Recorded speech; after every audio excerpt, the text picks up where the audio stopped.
இப்போதும் நினைத்தால் நெஞ்சம் நெகிழ்ந்திடுதே. கல்வாரி அன்பை எண்ணிடும் வேளை கண்கள் கலங்கிடுதே.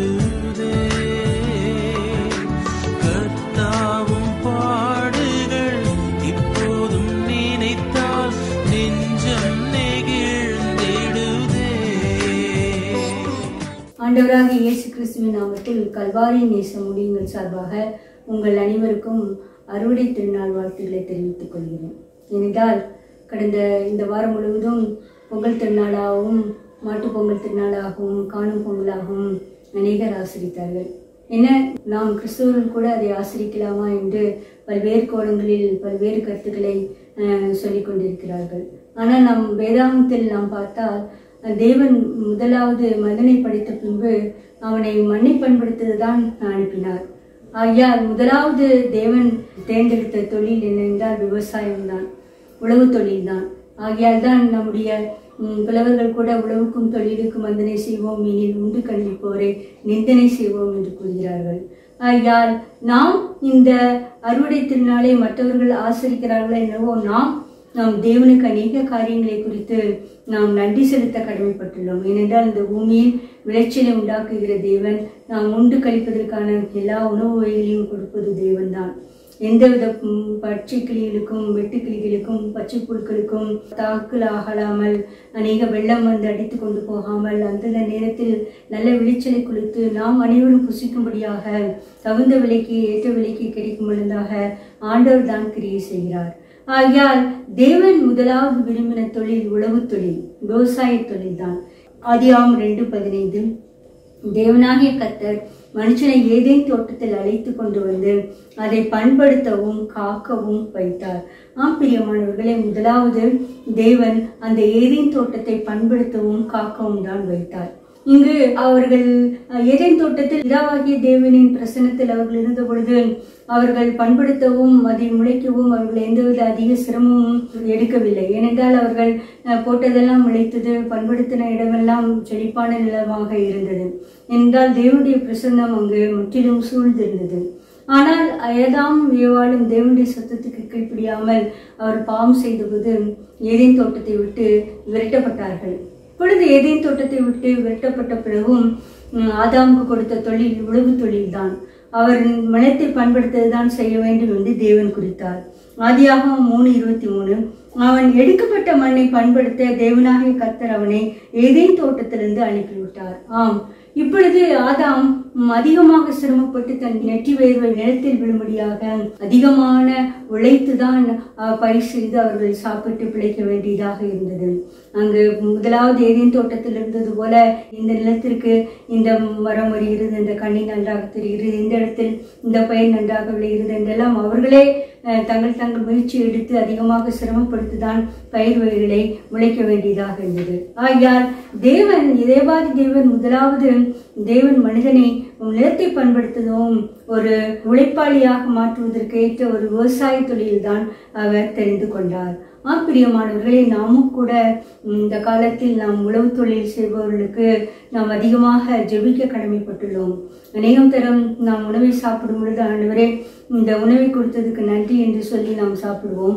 ஆனால் அதற்கு பின்பாக இருக்கிற அந்த உழவு தொழில் செய்பவர்களை, விவசாய தொழில் செய்பவர்களை, ஒவ்வொரு காய்கறியும் பயிரிடுவர்களை நாம் ஜெபத்தில் நினைவு கூறுகிறோமா என்பது ஒரு சந்தேகப்பட வேண்டியது. ஆகையால் நாம் ஒவ்வொரு முறையும் அடிக்கடி நாம் உழவு தொழில் செய்பவர்களுக்கு நாம் ஜெபிக்க வேண்டும். அவர்கள் பயிரிடிய பொருள் நன்றாக விளைய வேண்டும், நல்ல விலை கிடைக்க வேண்டும், அவர்கள் நஷ்டமடையக்கூடாது என்றெல்லாம் நாம் ஜெபிக்க கடமைப்பட்டுள்ளோம். மேலும் தேவன் மனிதன் பாவத்தில் விழுந்த பொழுது முற்றிலுமாக அழித்து விட்டார். அந்த உலகத்தையே ஒரு ஜலப்பிரளயம் வந்து அழித்து போட்டது. ஆனாலும் தேவன் தன் மனிதனை அழித்ததுக்காக மனஸ்தாபப்பட்டார். அவர் வானத்தில் வில்லை வைத்த பின்பு இவ்வாறு கூறினது ஆதியாகமம் 8:22 பூமியுள்ள நாளளவும் விதைப்பும் அறுப்பும் சீதளமும் உஷ்ணமும் கோடை காலமும் மாரிக்காலமும் பகலும் இரவும் ஒளிவதில்லை என்று தம்முடைய உள்ளத்தில் சொன்னார். பிரியமானவர்களே, நாம் தேவனுடைய கிருபை இந்த உலகத்தில் தேவன் இரண்டாவதாக இந்த புதிதாக படைக்கப்பட்ட பூமியில் தேவன் சொன்ன பிரகாரம் உள்ள நாளவும் விதைப்பும் அறுப்பும் சீதளமும் உஷ்ணமும் கோடைக்காலமும் மாரிக்காலமும் பகலும் இரவும் மாறுவதில்லை என்று உள்ளத்தில் சொல்லிக் கொண்டார். ஆம், இந்த சீதோஷ்ண நிலைமையில் இப்படிப்பட்ட கால சக்கரத்திலிருந்து ஏதாவது ஒரு மாற்றம் நிகழ்ந்தால் கூட உலகத்தில் பஞ்சம், பட்டினி, பசி, வறுமைதான். ஒரு பர்டிகுலர் தாவரம் முளைக்காமல் போய்விடும், நெல் விளையாமல் போய்விட்டால் அரிசி சாப்பிடுகிற அனைத்து கண்டங்களும் அதிகமாக பாதிக்கப்படுவார்கள். அதே போல் கோதுமை விளையாவிட்டால் கோதுமை உணவை உட்கொள்பவர்கள் அதிகமாக பாடுபடுவார்கள். ஆகையால் தான் தேவன் முன்குறித்தே தீர்மானம் பண்ணி சொல்லிவிட்டார், பூமி உள்ள அளவும் விதைப்பும் அறுப்பும் சீதளமும் உஷ்ணமும் கோடைக்காலமும் மாரிக்காலமும் பகலும் இரவும் ஒளிவுதலை என்று தம்முடைய உள்ளத்திலே சொல்லிக் கொண்டார். பிரியமானவர்களே, நாம் தேவனுடைய இந்த கால சீதோஷணிக்காக, நல்ல சீதோஷணிக்காக, உழவர்களுக்கு வேண்டிய சீதோஷணியை அந்தந்த காலத்தில் தேவன் அனுப்பும்படி நாம் மன்றாட கடமைப்பட்டுள்ளோம். அநேக காரியங்கள்லாம் இப்பொழுது சொல்கிறார்கள், உலகம் அதிகமாக மாசுபடுவதனால் இந்த கால சீதோஷண நிலைமை மாறிக்கொண்டே வருகிறது, அதனால் பயிர் விளைச்சல் குறைந்து கொண்டே வருகிறது என்று. ஆனால் நாம் ஒவ்வொரு டைமும் நாம் தேவனுடைய அந்த உள்ளத்தில் சொல்லிக் கொண்டதை தேவனுக்கு ஞாபகப்படுத்தும் வண்ணமாக, விவசாயிகளுக்கு உதவும் வண்ணமாக, நாம் நன்றாக சிறப்பாக இருக்கும்படியாக நாம் தேவனிடத்தில், தேவனே நீ சொன்னீரே பூமியுள்ள நாளவும் உஷ்ணமும் விதைப்பும் அறுப்பும் மாரிக்காலமும் கோடைக்காலமும் ஒளிந்து போவதில்லை என்று சொன்னீரே, பகலும் இரவும் ஒளிந்து போவதில்லை என்று சொன்னீரே, அந்த காலச்சக்கரத்தை நீ மறுபடியும் கிரமமாக ஏற்றி எங்களுக்கு ஏற்ற விளைச்சலை தர வேண்டும் என்று நாம் ஜெபிக்க கடமைப்பட்டுள்ளோம். இங்கு தேவனே விளைவிக்கிறார். நாம் விவசாயிகள் தான் நன்ற பாடுபட்டு விளைத்தை உழுது அதற்கேற்ற விதைகளை விதைத்து விளைவிக்கிறார்கள். ஆனால் விளைய செய்கிறவர் தேவன் தான். சங்கீதம் 65:9, தேவரே பூமியை விசாரித்து அதற்கு நீர் பாய்ச்சுகிறீர், தண்ணீர் நிறைந்த தேவநதியினால் அதை நீர் மிகவும் செழிப்பாக்குகிறீர், இப்படி நீர் அதை தீர்த்தி அவளுக்கு தானியத்தை விளைவிக்கிறீர். பிரியமானவர்களே, தானியத்தை விளைக்கிறவர் நம் தேவனாகிய கர்த்தர் தான். எவ்வளவுதான் அது விவசாயினால் பண்படுத்தப்பட்ட நிலமாயினும் அந்த நிலத்தை அவர் தேவநதியினால் செழிப்பாக்க வேண்டும். ஏனென்றால் நல்ல செழிப்பான நிலம் தான் நல்ல பலன்களை தரும். ஒரு செழிப்பற்ற நிலத்தில் நீங்கள் என்ன விதைத்தாலும் எவ்வளவு தண்ணீர் ஊற்றினாலும் எந்தவித ஒரு விளைச்சலும் நாம் காண முடியாது. அப்படியே விளைச்சலும் காணப்பட்டால் அது நல்ல தரமான விளைச்சலாக இருக்காது. ஏனென்றால் இந்த காலத்தில் நாம் எவ்வளவோ வகையான அரிசி வகைகளை நாம் பார்க்கிறோம். எல்லாம் தரமான காய்கறிகளாக, தரமான அரிசி வகைகளாக இருக்கிறதா என்றுதான் பார்த்து பார்த்து வாங்குகிறோம். காரணம் அதனுடைய விளைச்சலின் தன்மை. தேவன் அந்த நிலத்தை தேவநதியினால் செழிப்பாக்கும் பொழுது நிச்சயமாகவே நமக்கு ஒரு நல்ல விளைச்சல் கிடைக்கும். நாம் கூட இந்திய தேசத்தில் இருக்கும் எல்லா உழவர்களுக்காக நாம் ஜீக்கும் பொழுது, தேவனே ஒவ்வொருவருடைய நிலத்தையும் நீ தேவநதியினால் செழிப்பாக்க வேண்டும், அவர்களுக்கு நீர் விளைச்சலை கொடுக்க வேண்டும், அவருடைய கையின் பிரயாசத்தையும் உழைப்பையும் நீர் ஆசீர்வதித்து தர வேண்டும் என்று நாம் ஜெபிக்க வேண்டும். ஏனென்றால் நல்ல விளைச்சல் உண்டாகும் பொழுதுதான் அது எல்லாரும் உண்டு சாப்பிடத்தக்கதாக நாம் மகிழ்ச்சி உற்று இருப்போம். இந்த ஆகாரம் எல்லாருக்கும் உரியது.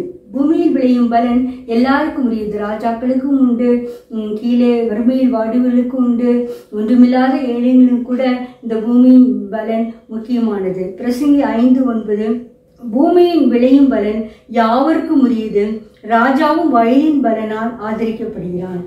பிரியமானவர்களே, இந்த ராஜா கூட எவ்வளவு பணக்காரர்களாக இருந்தாலும் இங்கு விவசாயத்தை நம்பிதான் வாழ வேண்டியதாக இருக்கிறது. அந்த உழைப்பாளி அந்த விவசாய நிலத்தில் பாடுபட்டால்தான், அது சொற்ப நிலமோ அதிகமான நிலமோ இருந்தாலும் அந்த நிலத்தில் அவர்கள் பாடுபட்டு உழைத்தால்தான் அந்த விளைவின் பலனை நாம் அனைவரும் அனுபவிக்க முடியும். நாம் எவ்வளவு பணக்காரர்களாக இருந்தாலும் அந்த பணத்தையோ நகையோ வைத்துக்கொண்டு அதை சாப்பிட்டு நாம் திருப்தி அடைய முடியாது. ஆனால் அந்த விவசாய நிலத்தில் பயிரிட என்ன காரியமாக இருந்தாலும் அதை வாங்கிதான் உண்ணு திருப்தி அடைய முடியும். அதுதான் தேவன் சொல்லுகிறார், விளைச்சலின் பலன் எல்லாருக்கும் உரியது, ராஜாவும் விளைச்சலின் பலனால் ஆதரிக்கப்படுகிறார்கள். பிரியமானவர்களே, நாமும் கூட தேவனே எங்களையும் எல்லா மக்களையும் ஆதரிக்கத்தக்கதாக, விளைச்சலின் பலன் அனைவருக்கும் கிடைக்கத்தக்கதாக நீர் விவசாயத்தை, இந்திய தேசத்தின் விவசாயத்தை நீர் ஆசீர்வதிக்க வேண்டும் என்று நாம் ஜெபிக்க வேண்டும். ஏனென்றால் இந்திய தேசம் ஒரு அக்ரேரியன் எக்கனாமி. அப்படி என்றால் அது விவசாயத்தை சார்ந்ததுதான் எக்கனாமி. அநேகர் சிறு சிறு நிலமாக இருந்தாலும் பெரிய நிலமாக இருந்தாலும் ஏதாவது ஒரு காய்கறிகள் கீரைகளை நெல் விளைச்சலை பயிரிட்டு தான் பயனடைய வேண்டும். அவர்கள் பயனடைந்தால்தான் நாமும் பயன முடியும். அதற்கு தேவன் அதன் விளைச்சலை நல்ல வர்த்திக்க வேண்டும், செழிப்பான நிலத்தை தர வேண்டும், நல்ல தண்ணீர் ஆதாரத்தை தர வேண்டும். அதற்காக நாம் ஜெபிப்பது ஒவ்வொரு கிறிஸ்துவ இந்தியனின் கடமையாக இருக்கிறது. ஏதோ மற்றவர்கள் தான் இந்த அறுப்பு பண்டிகையை கொண்டாடுகிறார்கள், நமக்கு என்ன போய்விட்டது என்று வாழா இருக்க முடியாது. ஏனென்றால் முதல் விவசாய தொழிலை ஆரம்பித்து வைத்ததே தேவாதி தேவன். ஆகையால் நாமும் கூட விவசாய தொழில் செய்யவில்லை என்றாலும் அந்த விவசாயிகளுக்காக, உழவு தொழில் செய்வதற்காக, மற்றவர்களுக்காக நாம் அதிகமாக ஜெபிக்க வேண்டும். அப்பொழுதுதான் நாம் பஞ்சம் பட்டினியால் வராதபடி தேவனால் போஷிக்கப்பட முடியும். தேவன் அதற்கு கிருபை செய்வாராக.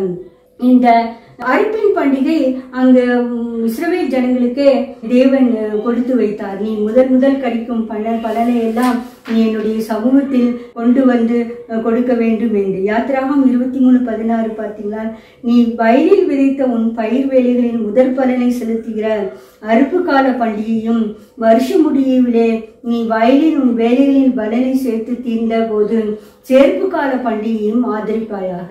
ஆம், இங்கு தேவன் கூறுவது, நீ ஒரு விவசாய நிலத்தை பயிர் ஆரம்பிக்கும் முன்பதாக முதற் பலனை கொண்டு வந்து நீர் கொடுக்க வேண்டும். எது முதற் பலனை கொடுக்கிறதோ அதையெல்லாம் நீர் கொண்டு வந்து எனக்கு கொடுக்க முடியும்.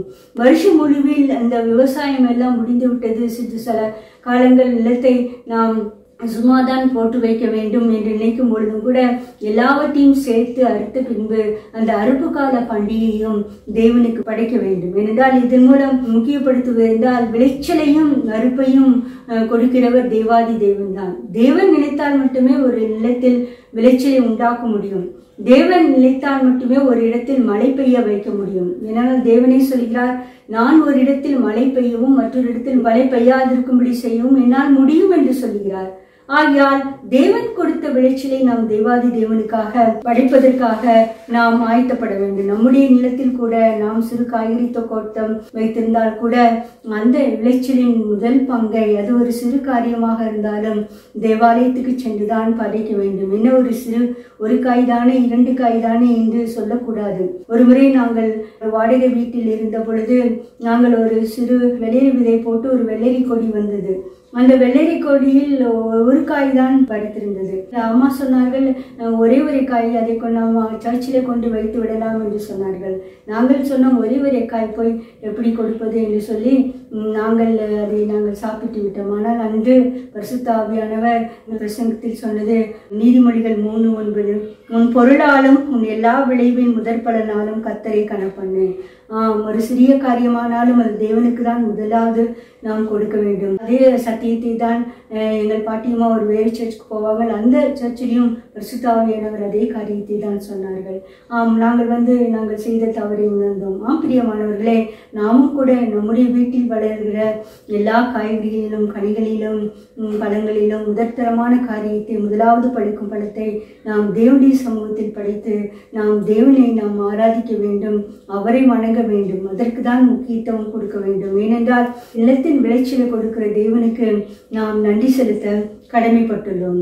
அடுத்ததாக இங்கு இந்த நிலம் மட்டுமல்ல, நாமும் கூட ஒரு நல்ல நிலமாக பயன்படுத்தப்பட வேண்டும். நாம் நல்ல நிலமாக இருந்தால்தான் தேவன் நமக்கு கொடுக்கும் ஆசீர்வாதத்தெல்லாம் எடுத்துக்கொண்டு மற்றவர்களுக்கு பயனாளிகளாக இருக்க முடியும். நீங்கள் நிலத்தை பார்த்தீர்கள் என்றால் தேவன் கொடுத்த நிலத்தினை எடுத்துக்கொண்டு அந்த விவசாயி மட்டும் பயன்படுவது கிடையாது.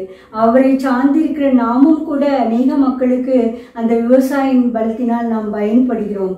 அதே போல்தான் நாமும் கூட ஒரு நல்ல நிலமாக இருக்கும் பொழுது மட்டும்தான் நம்முடைய வாழ்க்கையினால் அநேகர் பயன்படுத்தப்படுவார்கள். எசேக்கியேல் 36:9 பார்த்தீர்கள் என்றால், இதோ நான் உங்கள் பட்சத்திலிருந்து உங்களை கண்ணோக்குவேன், நீங்கள் பண்படுத்தப்பட்டு விதைக்கப்படுவீர்கள்.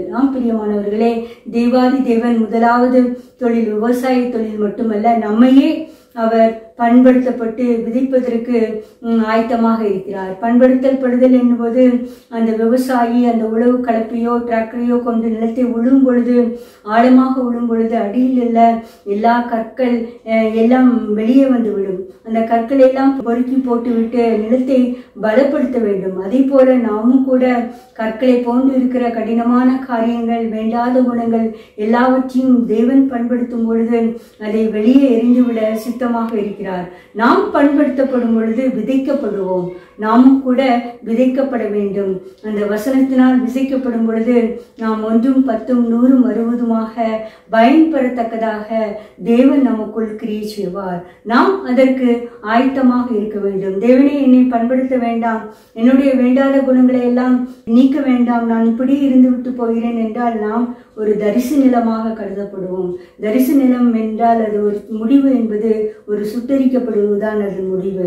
தரிசனம் முள்ளையும் குறுக்கையும் தான் அதிகமாக விளைவிக்கும். அதனால் மற்றவர்களுக்கு எந்த பிரயோஜனமும் கிடையாது.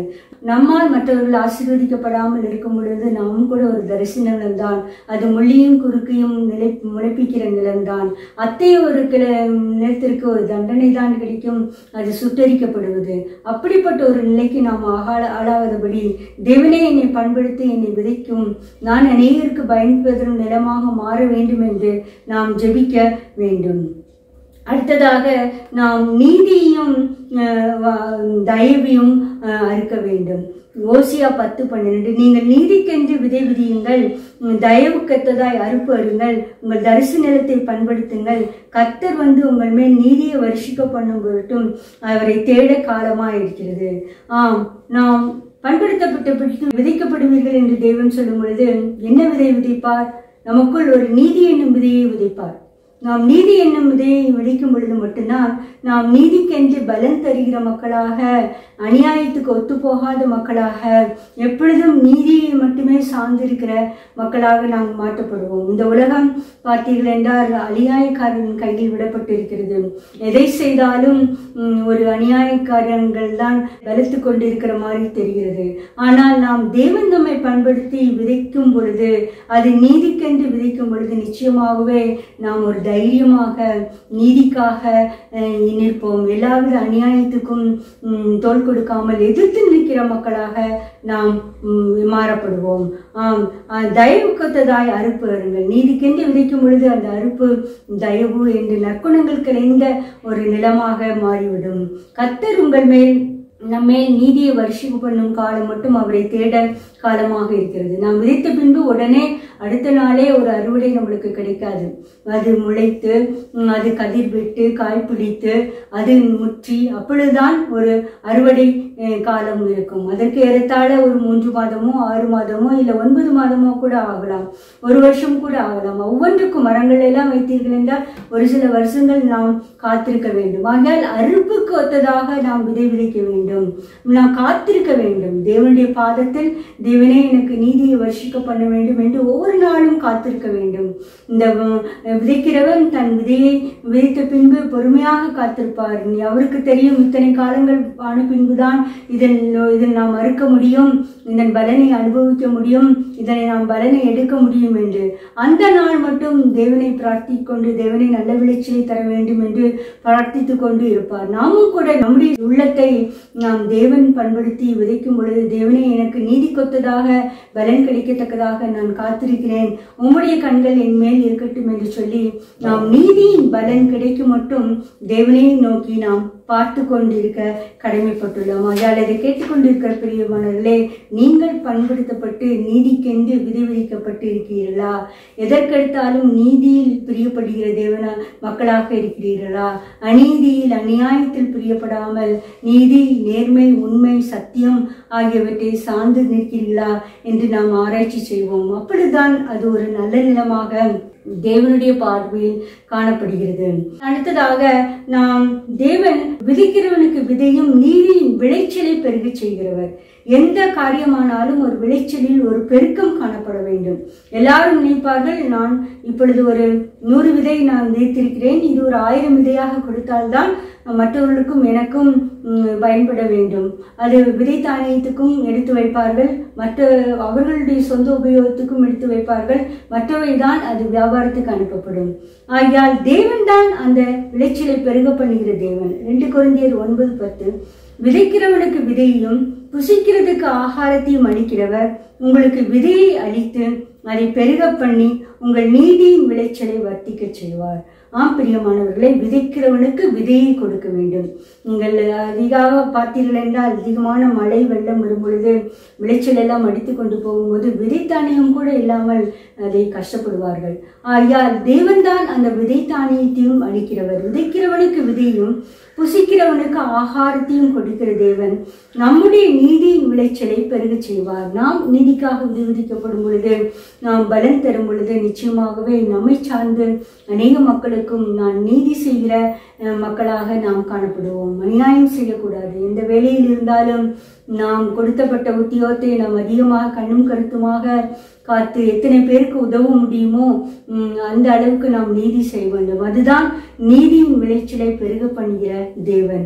விளைச்சலுக்கு விதைக்கிறவனுக்கு விதையை கொடுக்க வேண்டும் என்று நாம் நல்ல விதையை கொடுக்க வேண்டும் என்று நாம் தேவனை பிரார்த்திக்க வேண்டும். என்றால் இன்று விதைத்தானியம் என்பது அதிக முக்கியத்துவம் வாய்ந்தது. இங்கு மரபணு மாற்றங்களினால் அந்த முதல் தரமான விதியின் குணாதிசயங்களால் மாற்றப்பட்டு சீக்கிரமாக பலன் தருகிற ஒரு காரியத்தை நாம் காண்கிறோம். அதில் சீக்கிரமாக காரியத்தை காண்ந்தாலும் அதில் அந்த ஒரிஜினல் காய்கறியில் உள்ள ஒரு நல்ல சத்துக்கள் நிறைந்த காரியம் எல்லாம் மறைக்கப்பட்டு போகிறது என்று இப்பொழுது அநேகர் மரபுதானிய விதியை விட்டு ஒரிஜினல் பழைய தானிய வகைகளை சேர்த்து வைக்கும் கிடங்குகளை ஆரம்பித்திருக்கிறார்கள்.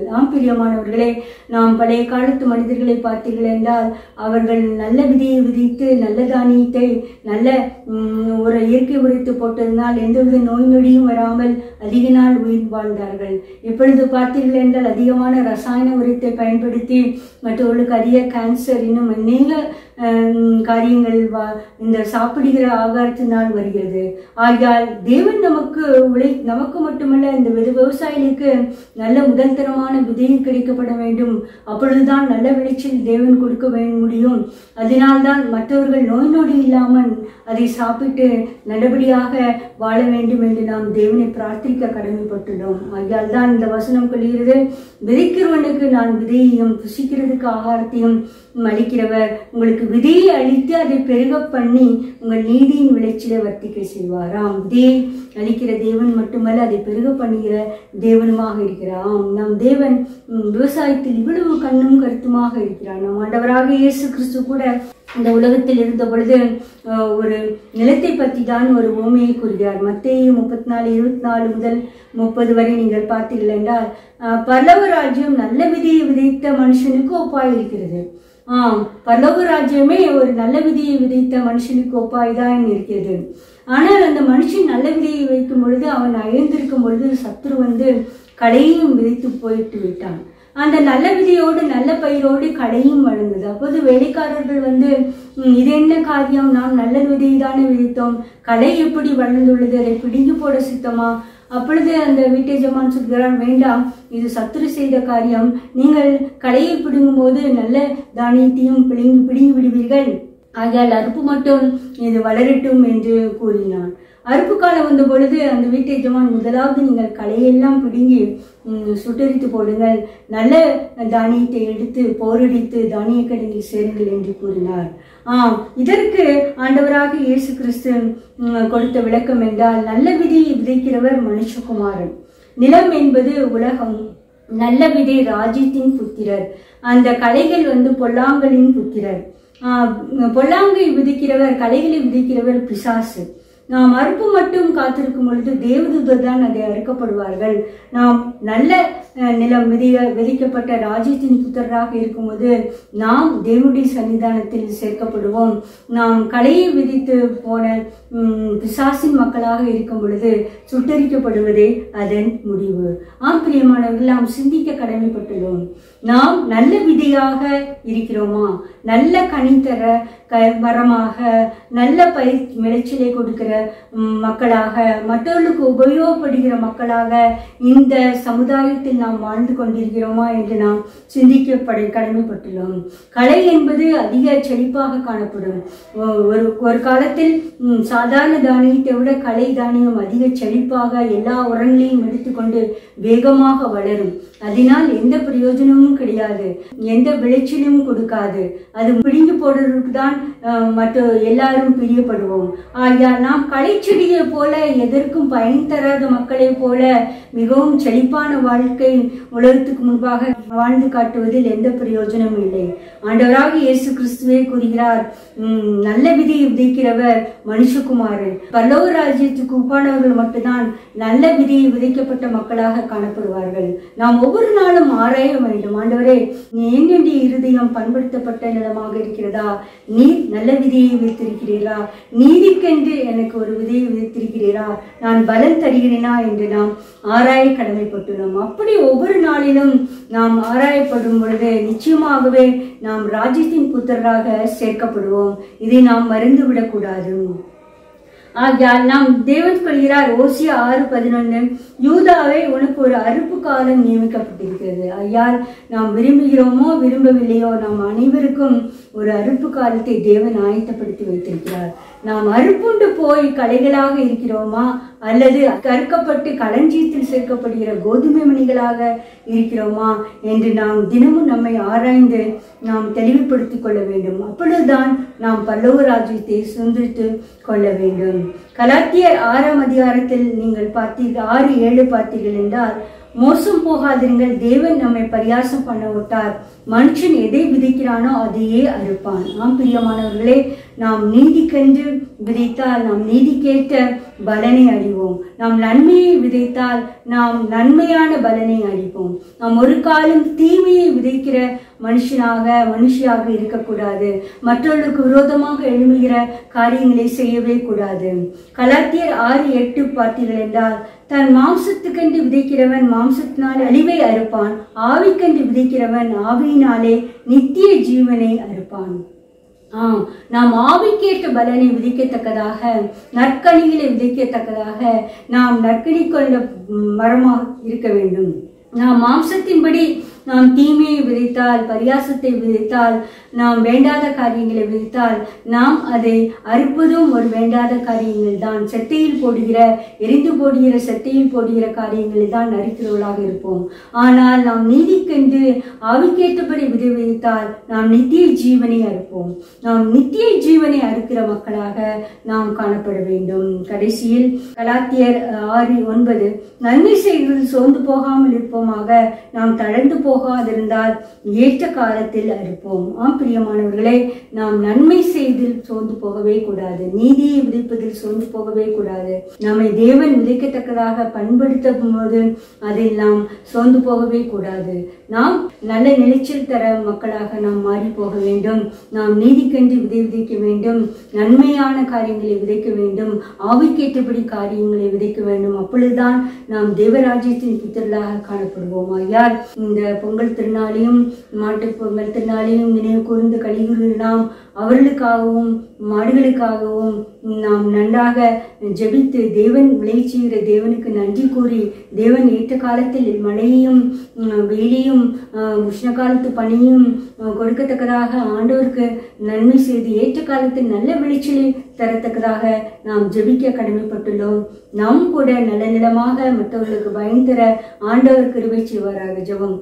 நேசிக்கிற அன்பான பிதாவே, ஆண்டவரே, அறுவடை திருநாள் என்ற ஒரு காரியத்தில் தேவன் வேதாந்தத்தில் நீர் அறுவடையை குறித்து நிலம் பயன்படுத்ததை குறித்து கொடுத்த காரியங்களை நாங்கள் சற்று சிந்தித்தோம். கர்த்தாவே, ஆண்டவரே, நீர் முதலாவது ஆதாமுக்கு ஏற்படுத்திய தொழில் ஒரு விவசாய தொழில் தான். கர்த்தாவே, அந்த உழவு தொழில் நிலத்தை பண்படுத்ததான் நீர் அனுப்பினீர். கர்த்தாவே, அந்த நிலத்தை நாங்கள் பண்படுத்தும் விவசாயிகளுக்காக இந்த நேரத்தில் வருகிறோம். ஆண்டவரே, அவர்கள் நிலத்தில் விழுகிற ஒவ்வொரு சொட்டு வேர்வையும் நல்ல பலனை தரத்தக்கதாகவும், அதன் மூலம் அதன் நிலத்தின் பயனால் அனைவரும் ராஜாக்களும் போஷிக்கப்படுவதாக, நாங்களும் போஷிக்கப்படத்தக்கதாக நல்ல விளைச்சல் தரத்தக்கதாக ஆண்டவரே விளைநிலங்களை நீ செழிப்பாக்க வேண்டும் கத்தாவே, தேவநதியால் செழிப்பாக்க வேண்டும் என்று கஞ்சுகிறோம் கத்தாவே. இந்திய தேசத்தில் நல்ல விளைச்சலை கொடுத்து அதற்காக பாடுபடுகிற விவசாயிகள் ஒவ்வொருவரும் செழித்திருக்க எங்கள் மாடு கண்டுகளை எல்லாம் நீர் பாதுகாக்க வேண்டும் என்று கெஞ்சுகிறோம். எல்லா துதிகன மகிமை உமக்கு செலுத்துகிறோம். இரட்சகரும் இயேசு கிறிஸ்துவிடம் வேண்டிக் கொள்கிறோம் பிதாவே, ஆமென்.